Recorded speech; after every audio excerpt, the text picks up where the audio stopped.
व्योमवद्व्याप्तदेहाय दक्षिणामूर्तये नमः। श्रुतिस्मृतिपुराणानाम् आलयं करुणालयं नमामि भगवत्पादं शङ्करं लोकशङ्करं। शङ्करं शङ्कराचार्यं केशवं बादरायणं सूत्रभाष्य कृतौ वन्दे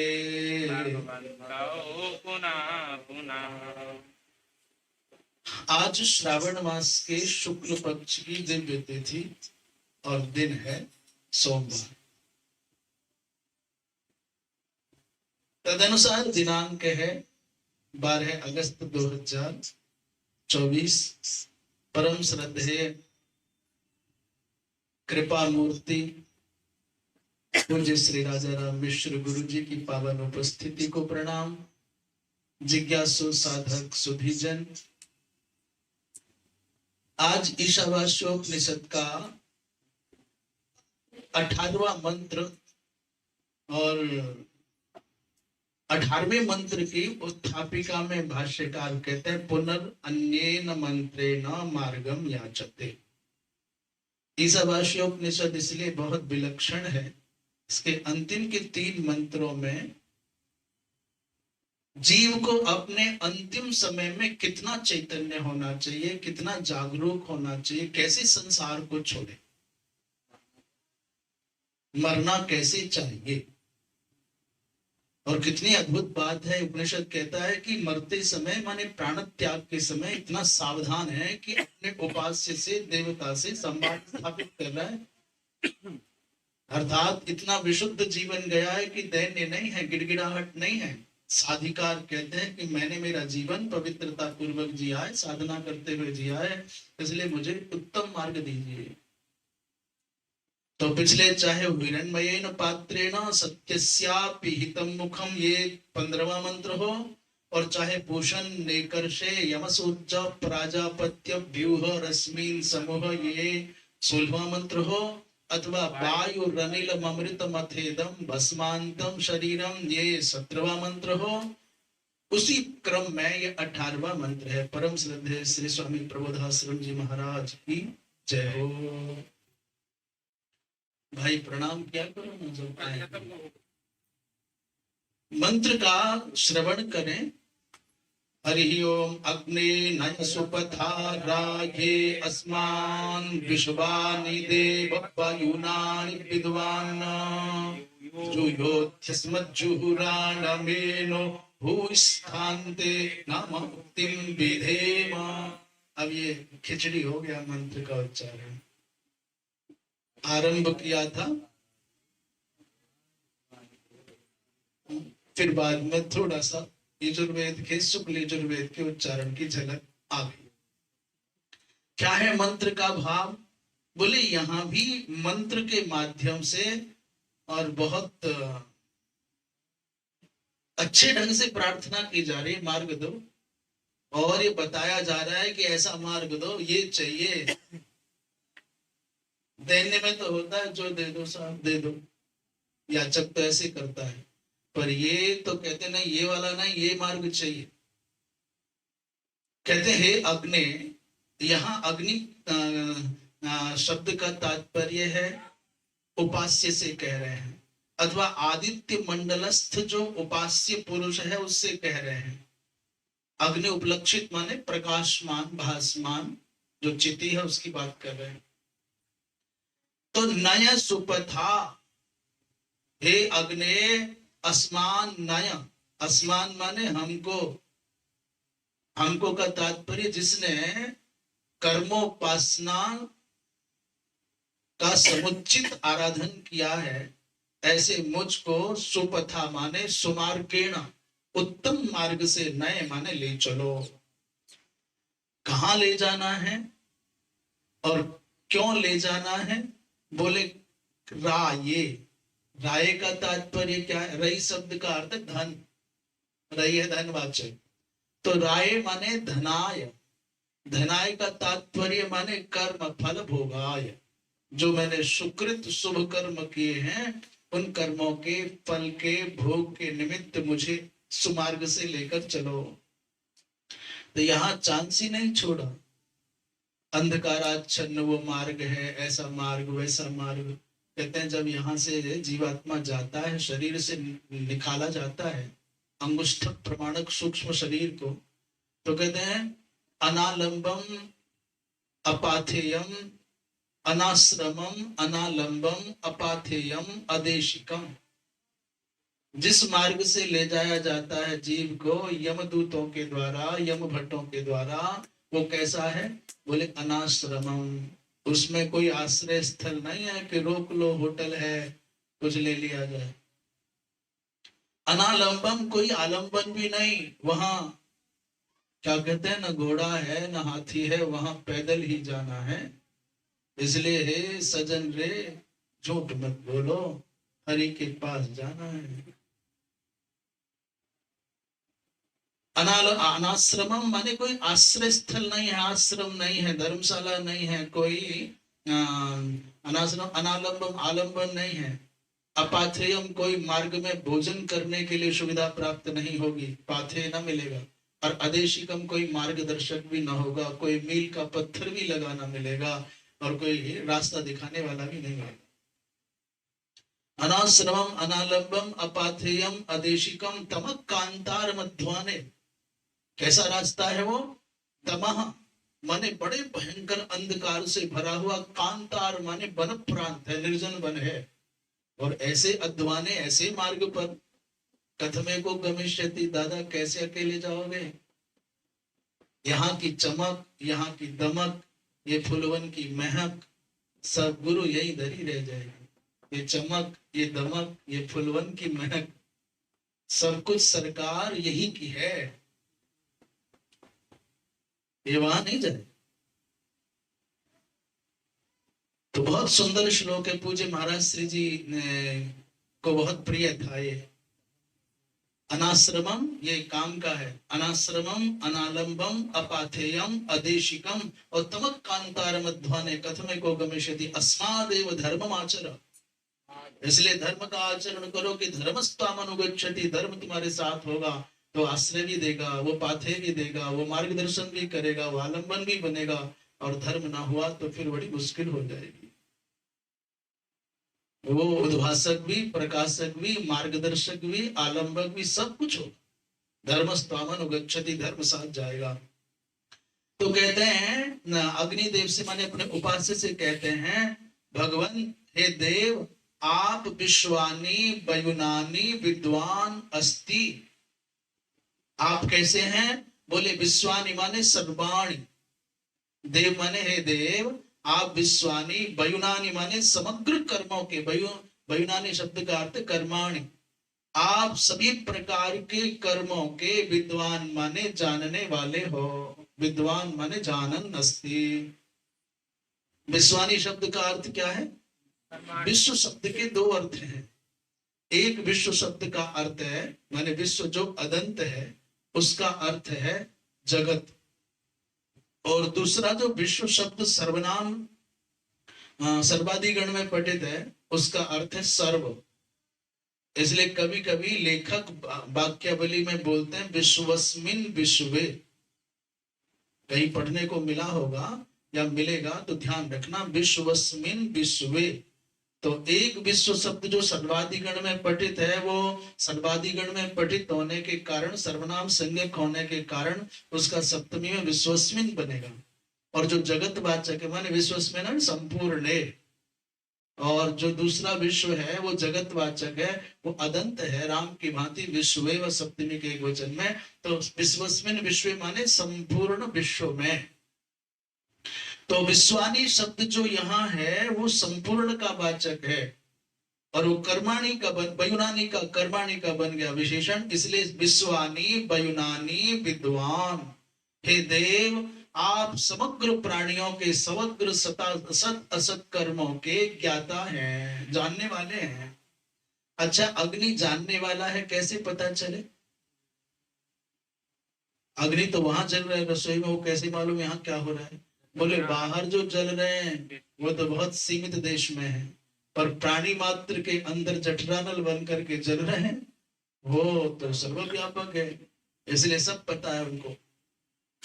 भाई बहुत अगली चौथी पंक्ति में क्या कह रहे हैं भाई, ये जो मंत्र है ना इतना अच्छा लगता है। इन्होंने कहा देखो हम मनुष्य रहे हैं, कुछ लोग चूक हो गई होगी हमारे जीवन में, तो भगवान इतना ध्यान रखना कि अस्मत् एनः अस्मत् जुहुराणम एनः युयोधि।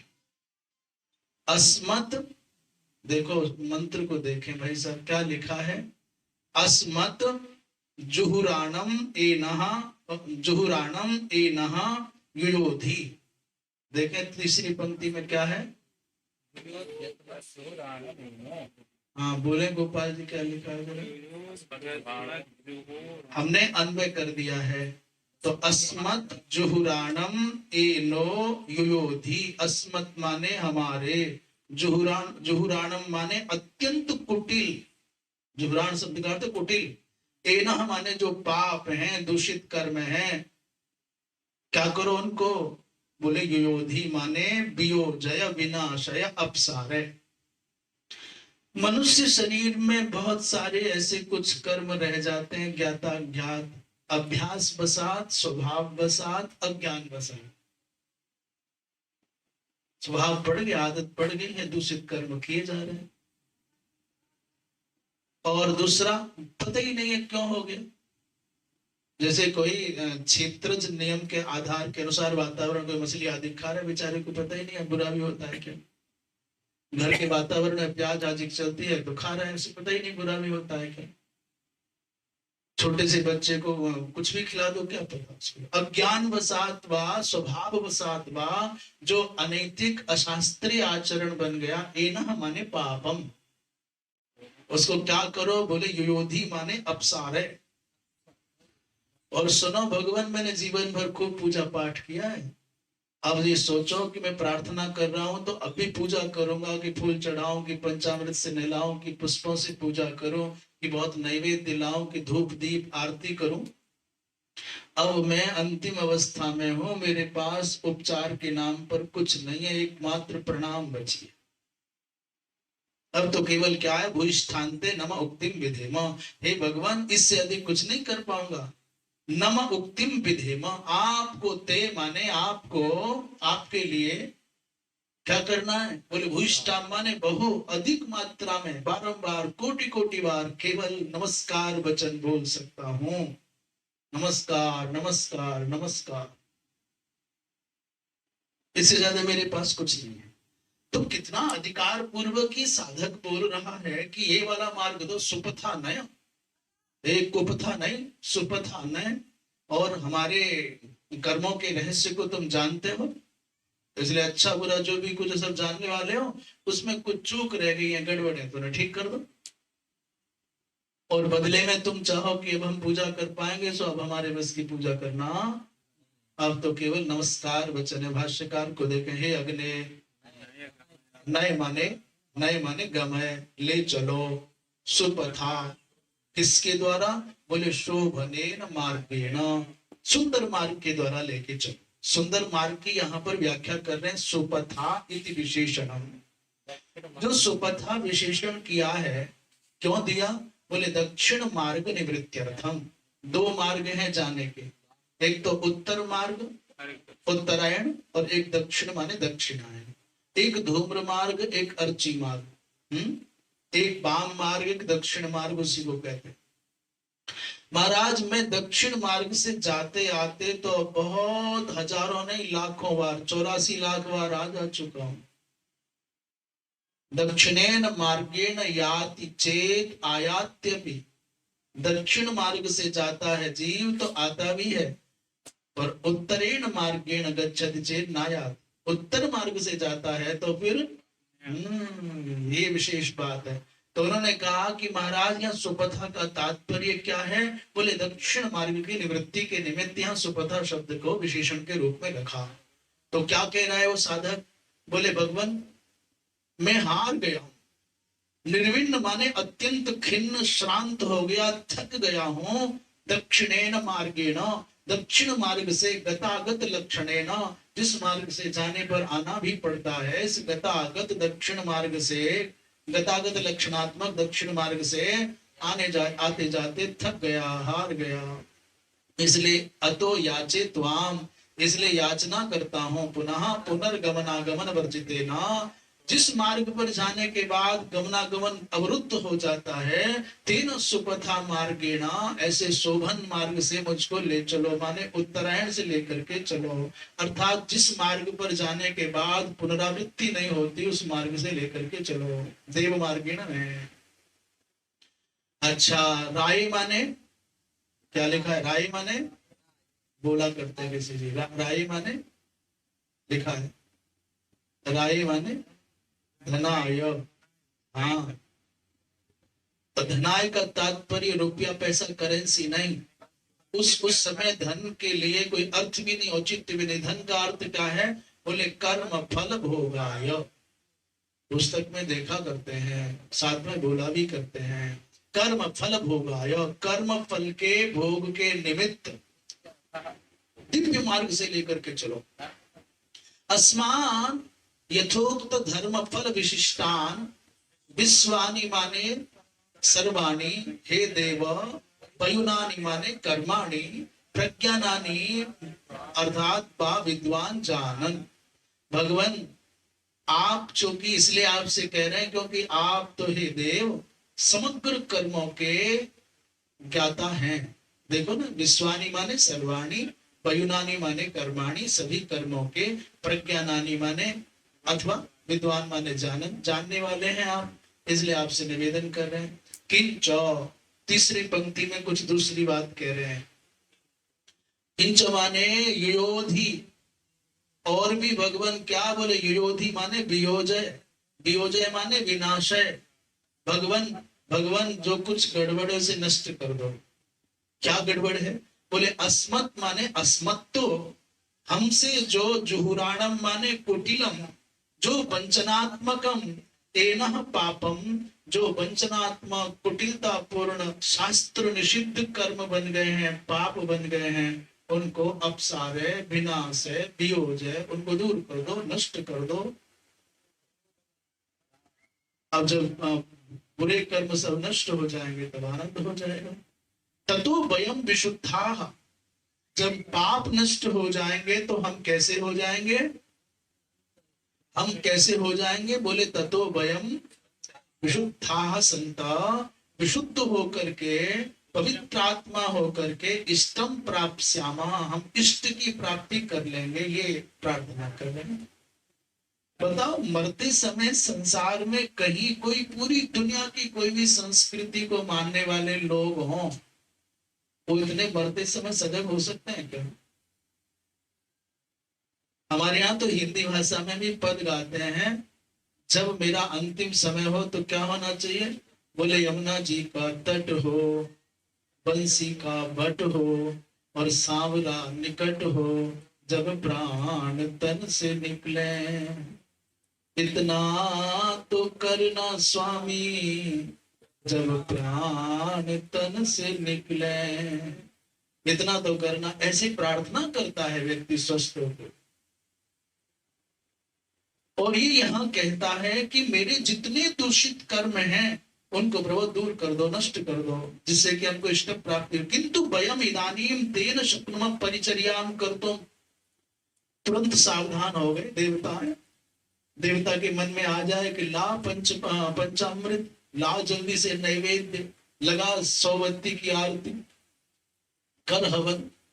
देवता देवता ही है भैया, जिसको रोज खिलाते हो वो तो बिना घोषणा किए भी चाहेगा कि आज भी खिलाए। बोले आज उस स्थिति में नहीं हो कि आपकी पूजा कर सकूं, क्या है? बोले भयम इदानीम ते परिचर्याम कर्तुम न शक्नुमा, आज आपकी परिचर्या करने की सामर्थ्य हम में नहीं है, केवल इतना कर सकते हैं। भूयिष्ठाम माने बहुत बार, ते माने तुभ्यम, आपके लिए, नमोक्तिम नमस्कार वचनम विधेमा, केवल आज तो नमस्कार करने की स्थिति में है। नमस्कार नमस्कार नमस्कार। एक थे आचार्य जी नरवर, वो कहते थे नमस्कार चमस्कार झमस्कार तमस्कार, बोले सब कार, बाकी सब बेकार। बोले सच्चिदानंद भगवान की। अभी क्या है, यहाँ पर ग्रंथ के अर्थ का विवेचन करने के लिए भाष्यकार बहुत गंभीर विवेचन कर रहे हैं। कहते हैं पूर्व पक्षी ने प्रश्न उठाया, अविद्या मृत्युम तीर्थवा विद्या मृत मसुनते। ये ईशावास्योपनिषद का 11वां मंत्र है। और 14वां मंत्र, विनाशेन मृत्युम तीर्थवा असंभूत्या मृत मसुनते। इनको आप समझते होगे मतलब क्या हुआ। बोले अविद्या के द्वारा मृत्यु को तीर्ण करके, पार करके, विद्या की उपासना से अमृतम असुनते, अमृत को प्राप्त कर लेते हैं। और विनाशेन मृत्युम तीर्थवा, विनाश के द्वारा माने कार्य ब्रह्म की उपासना के द्वारा मृत्यु को पार करके, संभूत्या माने अव्यक्त की उपासना से अमृतम असुनते माने अमृतत्व को प्राप्त कर ले। 2 मंत्र आए हैं। इन दोनों मंत्रों में एक तो विद्या शब्द आया है और दूसरा अमृत शब्द आया है। कहते हैं श्रुत्वा, ऐसा सुनकर के, अर्थात विद्या और अमृत शब्द 2 सुनकर के, केचित संशयम कुर्वन्ति, कुछ लोगों को शंका हो जाती है। क्या शंका होती है इसको आगे बताएंगे। कह रहे हैं जो शंका हो जाती है उसके निराकरण के लिए संक्षेपतः माने संक्षेप से, विचार नाम कुर्म माने हम यहाँ पर विवेचन कर रहे हैं। शंका क्या हो जाती है, किन निमित्त तत्र तावत किन निमित्त संशय, वो किन निमित्तक संशय है। और काच, उस शंका क्या है, काच सा शंका। तो पूर्व पक्षी ने प्रश्न किया कि आप जो विद्या पद के द्वारा, यहाँ हम पहले समझ लो कि हमारा पक्ष क्या है। विद्या का मतलब क्या है यहाँ पर, देवोपासना। यहाँ वर्तमान प्रकरण में क्या अभिप्रेत विद्या शब्द का, देवोपासना। और अविद्या शब्द का क्या अर्थ अभिप्रेत, बोले कर्मोपासना। हो गया। तो कहते हैं आप यहाँ विद्या शब्द से परमात्मा विद्या अर्थ क्यों नहीं लेते। विद्या शब्देन मुख्या परमात्मा विद्यैव तस्मात् न गृह्यते अमृतत्वञ्च। देखिए विद्या शब्द का अर्थ तो सच्ची पूछो तो ब्रह्म विद्या ही है। बोलो है कि नहीं, तो किसी ने कहा है। अन्य अन्य उपनिषदों में, अन्य अन्य मंत्रों में विद्या शब्द से ब्रह्म विद्या अभिप्रेत है कि नहीं, परमात्मा विद्या अभिप्रेत है। हाँ, और यहीं पर फिर विद्या शब्द से आप देवोपासना क्यों स्वीकार करते हो, मुख्य अर्थ क्यों स्वीकार नहीं करते। यहाँ भी आपको विद्या शब्द से ब्रह्म विद्या परमात्मा विद्या ही स्वीकार करना चाहिए, और अमृत शब्द से भी अमृतत्व ही लिया जाना चाहिए। ये और दूसरा अर्थ मत लो, ऐसा पूर्व पक्षी ने प्रश्न उठा दिया। और वो अपने पक्ष में उसने तर्क दिया। क्या कहते हैं, गौण मुख्य हो, जब एक ही स्थान पर गौण और मुख्य ये कार्य उपस्थित हो जाए तो मुख्यम कार्य, मुख्य कार्य संप्रत्यय। हाँ, तो गौण और मुख्य की उपलब्धि में, प्राप्ति में वहां मुख्य कार्य ही करना चाहिए। तो गौण अर्थ क्या है, बोले देवोपासना, और मुख्य अर्थ क्या है, परमात्मा विद्या।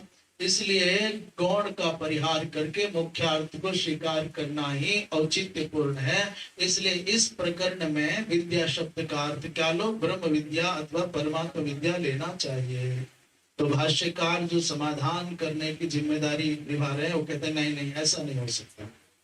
नाना उक्तायाः परमात्मा विद्यायाः कर्मणश्च विरोधात् समुच्चयानुपत्ति। भैया ब्रह्म विद्या माने परमात्मा विद्या का और कर्म का परस्पर विरोध है, इसलिए दोनों का यहाँ समागम नहीं हो सकता, समुच्चय नहीं हो सकता। ये दोनों के दोनों प्रकाश और अंधकार की भांति है। ब्रह्म विद्या प्रकाश रूप है और कर्म अंधकार रूप है। दोनों का समुच्चय एक स्थान पर होना संभव नहीं है। इसलिए यहाँ विद्या शब्द का अर्थ परमात्मा विद्या नहीं हो सकता। क्या हो सकता है, देवोपासना, क्योंकि देवोपासना और कर्म की संगति संभव है। यदि विद्या शब्द के द्वारा ब्रह्म विद्या अर्थ ग्रहण करें, हाँ, और अमृत शब्द के द्वारा मोक्ष अर्थ करें, ऐसा पूर्व पक्षी ने कहा था, कर ले। तो भाष्यकार कहते हैं ये नहीं हो सकता। तो पूर्व पक्षी ने फिर कहा सत्यम, ठीक है, मान लिया। और अब की बड़ी बात कही है, विरोधस्तु नावगम्यते विरोधा विरोधयो शास्त्र प्रमाण तत्वा। एक बात कहूं, जितना विधर्मी होता है ना व्यक्ति, जितना शास्त्र के विरुद्ध जीता है, उतना ही मंच से छाती ठोक ठोक करके कहता है शास्त्र ऐसा कहते हैं, हम शास्त्रों के अनुसार जीते हैं, शास्त्र शास्त्र शास्त्र। और गजब की बात तो ये कि मैया कथा करने बैठी, वो भी कहते हैं शास्त्रों के अनुसार बोलते हैं। गजब बात नहीं, गजब बात ये कि जो बोलने का अधिकारी नहीं है वो कह रहा है कि हम। और गजब बात एक और बताओ, किसी के मरे पिता, और अभी पूरे समय पूरा नहीं हुआ, मुंडन भी कराए, लंबे लंबे केस हैं, बढ़िया, और सजे धजे बैठे हुए हैं, बोले हम शास्त्रों के बाहर एक शब्द नहीं बोलते, शास्त्रों से बाहर नहीं जाते हैं, हम जो कहते हैं शास्त्र होते हैं। वैसे कहते हैं बदतो व्याघात, बोलते हुए अपनी वाणी को काटना। तो जो व्यक्ति जितना शास्त्र के विरुद्ध जीता है, उतना ही अधिक शास्त्र की दुहाई देता है। जितना झूठा होगा ना, उतना कसम से, बाई गॉड सच बोल रहा हूं, विद्या की कसम, भगवान की कसम, जितना कसम खावे समझ लेना उतना मक्कार है। क्या आवश्यकता है बार बार कसम खाने की? नहीं, मिथ्या सौगंध को शास्त्रों ने वर्जित माना है, निंदित माना, नहीं खाना चाहिए। तो ये कह रहे हैं, उन्होंने कहा कि देखो तुम जो विरोध और अविरोध की बात कर रहे हो ना, तुम जो यहाँ कहते हो कि ये दोनों का ब्रह्म विद्या का और कर्म का विरोध है, तुम्हारे मन से नहीं चलेगा। शास्त्रों में कहीं ऐसा उल्लेख है तो हम मानेंगे। ये विरोध और अविरोध का निर्धारण आप नहीं कर सकते महोदय, महाशय। शास्त्र में ऐसा उल्लेख है तो बताओ, शास्त्र से सिद्ध होगा, शास्त्र प्रमाणकत्वात्। यथा, उदाहरण दे रहे हैं, यथा विद्यानुष्ठानम विद्योपासनं च शास्त्र प्रमाणकम तथा तद विरोधौ अपि, विरोधौ अपि। देखें क्या लिखा है। अच्छा, जैसे कह रहे हैं, जैसे विद्या का अनुष्ठान, माने विद्यानुष्ठान का अर्थ क्या हुआ? यथा अविद्या अनुष्ठानम, या यथा विद्या का तात्पर्य क्या? यथा अविद्या अनुष्ठानम। ये समझ लेना, कभी यथा विद्या का विद्यानुष्ठान अर्थ कर दो।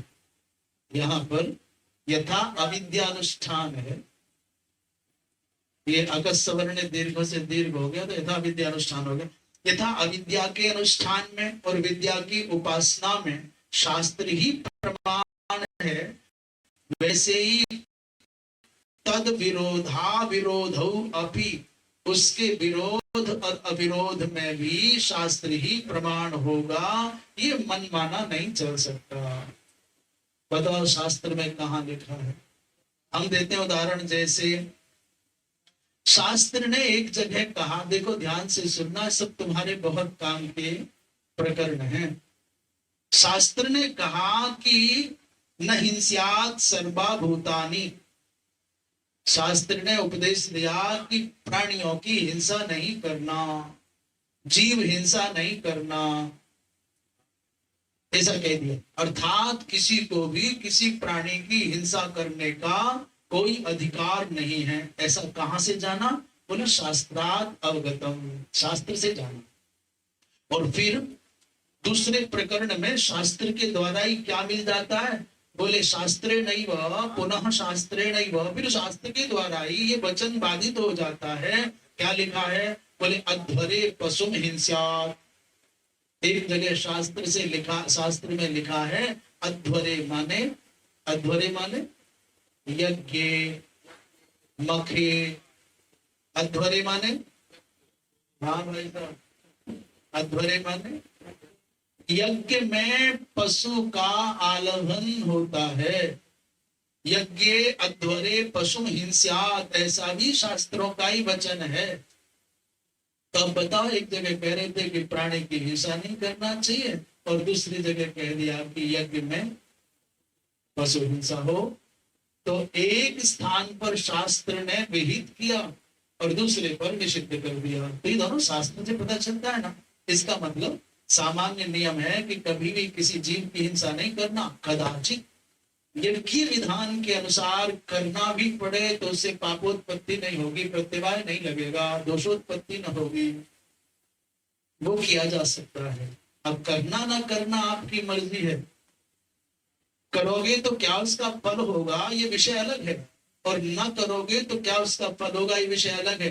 परंतु ये पक्का है कि शास्त्र की आज्ञा मान करके कोई कदाचित करता है तो उसका कोई दोष नहीं होगा, क्योंकि शास्त्र की आज्ञा है। इसलिए बहुत प्रसिद्ध उक्ति है, वैदिकी हिंसा हिंसा न भवती, वैदिकी हिंसा हिंसा नहीं होती। एवं विद्या विद्योरपि, जैसे यहाँ ऐसा आता है ना, अग्निशोमयम पशुम आलभेद, अग्निशोमीय पशु का आलभन करना चाहिए। अभी आज की परिस्थितियों में सब बातें कहने की आवश्यकता नहीं, परंतु श्रौत याग के प्रकरण में इन सब विषयों को बहुत गंभीरता से ऋषि महर्षियों ने विवेचित किया है। वे सार्वजनिक रूप से, सामाजिक रूप से विषय कहने का नहीं होता। एवं जैसे यहाँ दो प्रकार के वचन शास्त्र से ही प्राप्त हो रहे हैं, क्या बोले, न हिंस्यात् सर्वाणि भूतानि, और दूसरा बोले अध्वरे पशुम हिंस्यात्, तो विधि निषेध शास्त्र से प्राप्त हो गए। विहित और अविहित का उल्लेख शास्त्र ने कर दिया।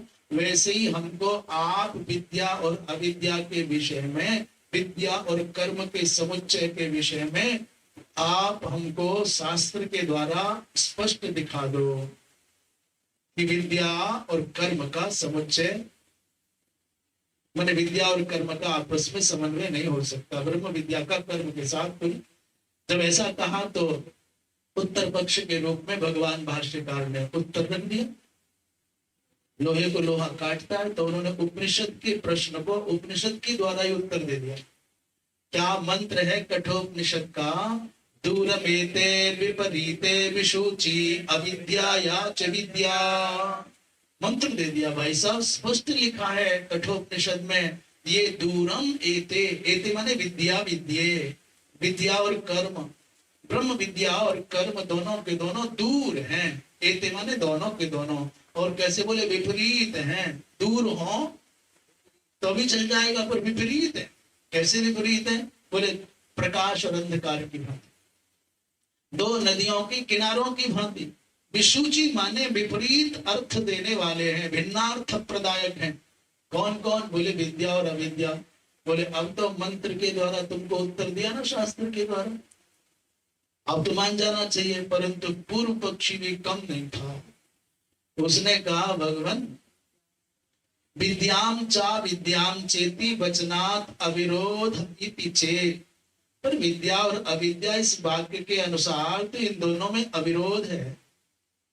ये जो मंत्र तो हम भी दे रहे हैं ना, विद्यांचा विद्यांच यस, तो हाँ वेदो भयन सह, तो हम भी तो ये कह रहे हैं, तो इनमें तो विरोध हो जाना चाहिए। कहते नहीं हो सकता, विद्या और अविद्या मंत्र के द्वारा तुम जो प्रयुक्त एक साथ कर रहे हो और अविरोध बता रहे हो, इन दोनों का साहचर्य नहीं हो सकता। क्यों, पहले तो उपनिषद के मंत्र से, श्रुति से उसके पक्ष का निराकरण किया, अब युक्ति से उसका निराकरण कर रहे हैं। युक्ति क्या, बोले नहीं नहीं नहीं हो सकता। क्यों, बोले हेतु स्वरूप फल विरोधात्, तीन कारण बताए, हेतु के कारण, स्वरूप के कारण और फल के कारण। हेतु की भिन्नता से, स्वरूप की भिन्नता से, फल की भिन्नता से, हेतु की दृष्टि से परस्पर दोनों का विरोध है, और स्वरूप की दृष्टि से दोनों का विरोध है, और बोले फल की दृष्टि से दोनों का विरोध है। किन किन का, बोले विद्या और अविद्या का, माने ब्रह्म विद्या और कर्म का, दोनों का परस्पर हेतु की दृष्टि से विरोध है, स्वरूप की दृष्टि से विरोध है, और फल की दृष्टि से विरोध है। हेतु क्या, हेतु कहते हैं उत्पादक को, जिसके कारण हो। तो विद्या माने ब्रह्म विद्या का हेतु क्या है, बोले तत्त्वमस्यादि वाक्यों का अनुशीलन करने पर विवेक, वैराग्य, समाधि, षट् संपत्ति और मुमुक्षा, ये है ब्रह्म विद्या के हेतु। जब तक आपके चित्त में तत्वमस्यादि इन वाक्यों का अनुशीलन करने पर विवेक की प्राप्ति न होगी, नित्यानित्य वस्तु विवेक न होगा। बोलो क्या नित्यानित्य वस्तु विवेक? बोलो क्या नित्य है, क्या अनित्य है, क्या सत्य है, क्या असत्य है, क्या जड़ है, क्या चेतन है, ये विवेक होना चाहिए। क्यों लड़ रहे हो? लड़ रहे हो ना आपस में, किसी को नीचा दिखाना चाह रहे हो, अपने को श्रेष्ठ। किसके लिए? जिस वस्तु के कारण, जिस व्यक्ति के कारण, जिस स्थान के कारण, जिस इशू के कारण, जिस ईगो के कारण आप विवाद कर रहे हो, वो नित्य है क्या?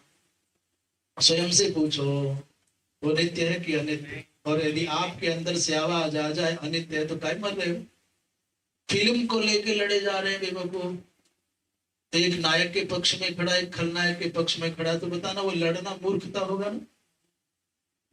एक कह रहा है वो हीरोइन उसकी पत्नी है, दूसरा कह रहा है पागल है क्या? उसका तो कोई संबंध ही नहीं, दूर दूर तक। अरे बोले मैंने फिल्म में देखा, दोनों एक दूसरे को माला पहना रहे थे दोनों। अरे तो फिल्म की पत्नी है, वो रील की पत्नी है, रियल की पत्नी नहीं है। रील की लाइफ में रियल को लाओगे तो पागल कहलाओगे, और रियल लाइफ में रील लाइफ लाओगे तो महापागल कहलाओगे। तो रियल और रील का अंतर समझो। क्या कह दिया हमने? हाँ, ये पूछो कि रियल है कि रील है, आपको तुरंत समाधान हो जाएगा। मरे जा रहे हैं कि नहीं, हम तो ताला ही लगाएंगे, हम तो ताला ही तोड़ेंगे, मर जाओ, क्या होगा उससे? एक कह रहा है मैं तो प्राण दूंगा, यहीं मरूंगा, मैं नहीं छोड़ू। एक कह रहा है नहीं, हम तो छुड़वा के माने। अरे भाई करोगे क्या? तात्पर्य माने किसी वस्तु को, व्यक्ति को, स्थान को एक पकड़ना चाहता है, जकड़ना चाहता है, और एक छोड़ना नहीं चाहता है। तो जब भी विवाद का कारण चित्त के अंदर उदित हो, तो स्वयं से प्रश्न करो, ये नित्य है कि अनित्य, सत्य है कि असत्य है, जड़ है कि चेतन है? अंदर से आवाज आए असत्य है, जड़ है, अनित्य है, लड़ना है, लड़ना है, लेकर तू झूठे सपनों को, झूठे सपने के खिलौनों को तू ले जा। सपने का हवाई जहाज, पुष्पक विमान तेरा, सपने का महानगर तेरा, सपने की पत्नी तेरी, ले जा तेरा। तो मत लड़ो। तो नित्यानित्य वस्तु विवेक जब तक नहीं होगा, वैराग्य क्या है, यहाँ के वहां के दोनों लोगों के आकर्षणों से विरक्त नहीं हो गए, तब तक आपको ब्रह्म विद्या का उदय कैसे? तो हेतु क्या है ब्रह्म विद्या के उदय में? विवेक, वैराग्य, समाधि, संपत्ति और मुमुक्षा, ये हेतु है। पर ये अविद्या के लिए हेतु क्या है? कर्म के लिए हेतु क्या है? कर्म के हेतु पिछले दिनों में 4 बताए थे। किसी को संस्कार बचे हो, ज्ञानेच्छा, क्रिया और पर्युदास। 4 बता, ज्ञानेच्छा क्रिया नहीं बताए?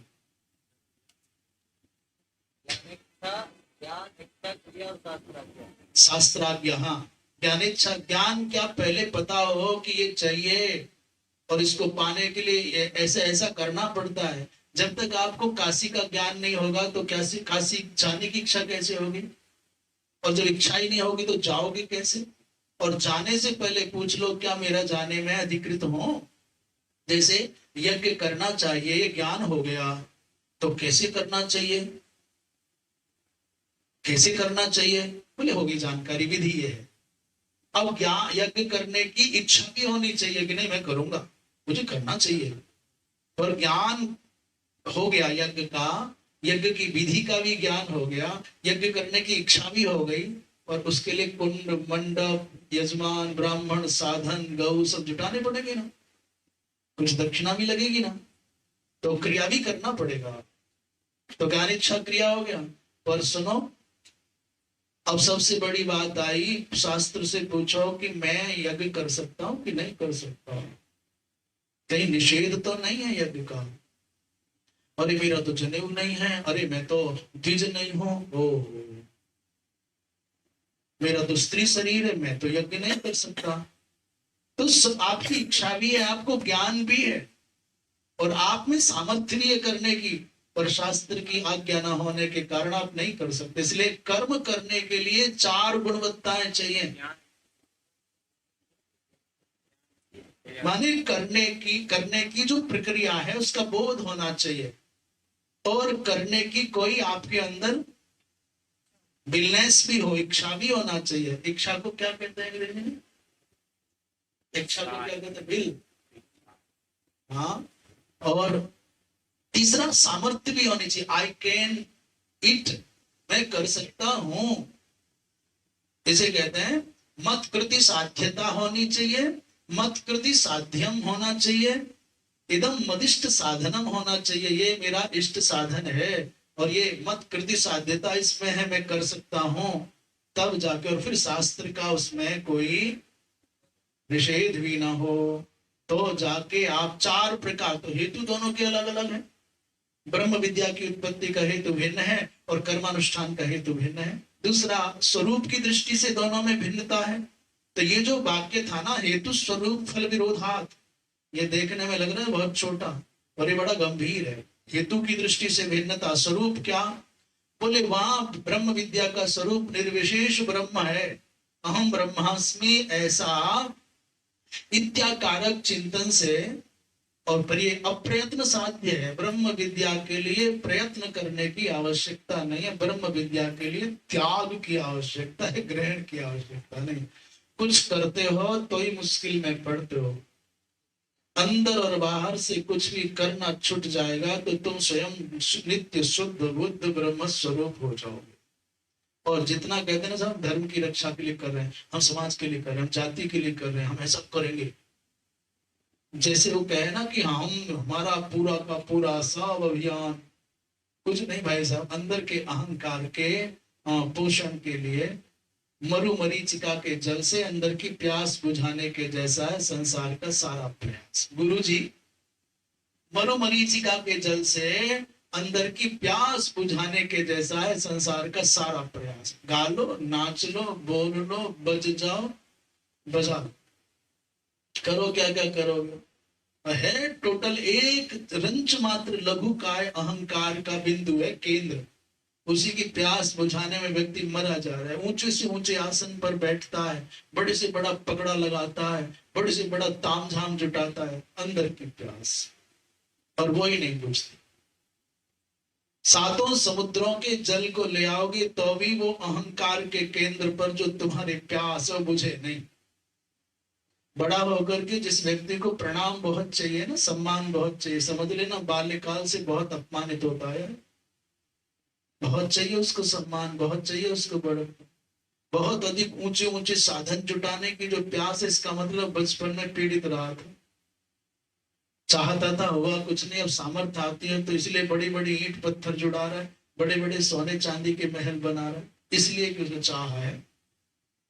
प्यास अंदर की बुझानी है, बाहर के प्रयासों से वो ऐसा है जैसे मरु मरुस्थल के जल से, तो यहाँ भी अप्रयत्न साध्य है ब्रह्म विद्या का स्वरूप। और ये कर्म क्या, अविद्या क्या? बोले कायिक वाचिक मानसिक व्यवहार पर, कर्म पर निर्भर है, ये प्रयत्न से साध्य है। तो दोनों में भिन्नता होगी स्वरूप की दृष्टि से। अब तीसरा क्या था? बोले फल।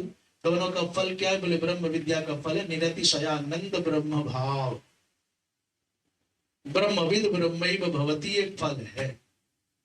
जानत तुम ही हो जाई, सोई जाने जेहि देहु जाई, ये है। और अविद्या का और कर्म का फल क्या है? अनित्य, दैहिक सुख, क्षणिक, थोड़ी देर के लिए। एसी लग जाए, लग गया, बिजली भाग गई, एसी खराब हो गया, और कंपनी द्वारा भेजो, हाय हाय मर गए, अभी 1 घंटा सुख ना पाया उसका, और टेंशन आ गई 1000। इसलिए कहते हैं, भाष्यकार कहते हैं नहीं नहीं नहीं हो सकता दोनों का साम्य, क्योंकि हेतु स्वरूप और फल का विरोध है। प्रश्नकर्ता ने कहा विद्या और अविद्या का विरोध और अविरोध, इन दोनों में जो आप कह रहे हो इन्हें विकल्प की तो संभावना ही नहीं है। इत्यनयोः विकल्पा संभवात्, इन दोनों में विकल्प असंभव है। समुच्चय विधानात्, और समुच्चय का विधान है। इति अविरोधा एवेति, इसलिए इन दोनों में तो विरोध है, कोई विरोध है ही नहीं, दोनों का विकल्प असंभव है। समुच्चय का विधान किया गया, विद्या और अविद्या का विरोध अविरोध का। इसलिए हम तो कहते हैं कि भैया ये जो आप कह रहे हो विद्याम चा विद्यांच, ये वचन मिलता है, दोनों का समुच्चय अभिष्ट है, आपको भी और हमको भी। समुच्चय तो तुम भी चाहते हो। तो भाष्यकार कहते हैं हाँ चाहते तो हैं, पर उसकी पद्धति भिन्न है। तुम चाहते हो पहले विद्या का समन्वय हो जाए और बाद में कर्म का, और हम कहते हैं पहले कर्म का समुच्चय कर लो फिर विद्या का। अंतर इतना ही है कि भाष्यकार ने कहा ना सह संभवा नुपपत्ते, भाई दोनों का आपस में एक साथ होना संभव नहीं है। तो प्रश्नकर्ता ने प्रश्न कर दिया, क्या लिखा है? तो कोई बात नहीं, एक आश्रय में विद्या और अविद्या को क्रम से मान लो। ये तो दोनों एक में ही आश्रय में ही रह सकती हैं, क्या हानि है? भाष्यकार ने कहा नहीं, ये भी नहीं हो सकता। अंतर क्या, गड़बड़ क्या आ रही है? अविद्या की दृष्टि से दोनों पक्षों में कोई विरोध नहीं है। सुनो राम जी, अविद्या की दृष्टि से दोनों पक्षों में कोई विरोध नहीं है। झगड़ा क्या है? विद्या को लेकर के। अविद्या को ये सिद्धांत पक्षी भी कर्म मानते हैं और पूर्व पक्षी भी कर्म मानते हैं। झगड़ा कहाँ है? विद्या। विद्या का अर्थ वो करना चाहते हैं ब्रह्म विद्या, और भाष्यकार करना चाहते हैं देवोपासना। ये कहते हैं विद्या का मतलब है देवोपासना, और वो कहते हैं विद्या का अर्थ है ब्रह्म विद्या। बस इतना सा विरोध है। तो भाष्यकार ने कहा भाई तुम्हारे मत के अनुसार कर्म और विद्या का, ब्रह्म विद्या का समुच्चय इसलिए नहीं हो सकता। तुम जो करना चाहते हो विद्योत्पत्ति, जब विद्या की उत्पत्ति हो जाती है तो क्या हो जाता है? बोले अविद्याया ही अस्तित्वात्। जैसे ही विद्या की उत्पत्ति होगी, विद्या है प्रकाश, तो वैसे ही अविद्या अस्त हो जाती है, माने अंधकार नष्ट हो जाता है।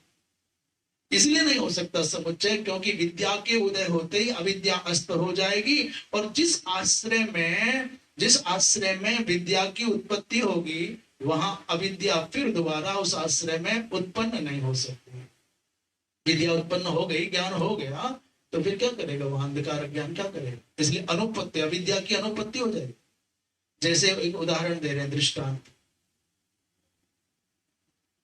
क्या? बोले नहीं अग्नि उष्णः प्रकाशश्चेति विज्ञानोत्पत्तौ यस्मिन् आश्रये तत् उत्पन्नम तस्मिन्नेवाश्रये शीतो अग्निरप्रकाशो वा इति अविद्याया उत्पत्तिर्नापि संशयो अज्ञानम वा यस्मिन् सर्व। ऐसा आगे बहुत सुंदर उदाहरण दिया। किसी व्यक्ति को पता चल गया अग्नि दाहक है, अग्नि प्रकाशक है। क्या लिखा है यहाँ? नहीं अग्नि उष्ण, ये पता चल गया अग्नि उष्ण है और अग्नि प्रकाश है, प्रकाशक है। ऐसा विज्ञान उत्पन्न हो गया, ऐसी जानकारी हो गई अग्नि दाहक भी है, छू के देख लिया, और प्रकाशक भी है। ऐसा जब पता चल गया तो यस्मिन आश्रय, जिस आश्रय में ये ज्ञान हुआ कि अग्नि प्रकाशक और दाहक है, तो उसी आश्रय में कोई दूसरा कहे नहीं नहीं अग्नि शीतल है, अग्नि अप्रकाशक है।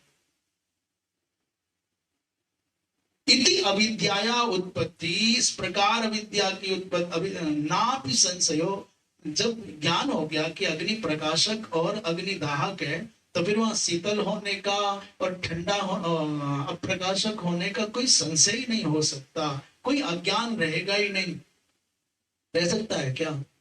कोई छू के देख ले, नहीं माने हमारी बात तो अग्नि ठंडी। उसी प्रकार यस्मिन् सर्वाणि भूतानि आत्मैवाभूत विजानतः तत्र को मोहः कः शोकः एकत्वम् अनुपश्यतः। भैया जैसे अग्नि को उष्ण, दाहक और प्रकाशक के रूप में जान लेने पर अग्नि का शीतत्व और अप्रकाशकत्व तो रह ही नहीं पाता, ठीक वैसे ही यस्मिन् सर्वाणि भूतानि, जिसकी दृष्टि में, जिसके लिए समग्र प्रपंच आत्मभूत हो जाता है, आत्मरूप हो जाता है, फिर उसको संसार में शोक और मोह नहीं रह जाता। शोक मोह अंधेरा है, आत्मज्ञान प्रकाश है। तो इति सर्वत्र एकत्व का दर्शन करने वाले के लिए जैसे दो धाराएं नहीं रह सकती। जो आत्मदृष्टि से प्रपंच को समझ रहा है उसको शोक मोह क्यों होगा? तो शोक मोहादि असंभव श्रुते है, श्रुति कहती है उसको शोक और मोह नहीं हो सकता। उसी प्रकार अविद्या अविद्या संभवात तदुपादानस्य कर्मणो अपि अनुपपत्तिम अवोचाम। श्रुति से वो बात सिद्ध हो गई। इसी प्रकार अविद्या के असंभव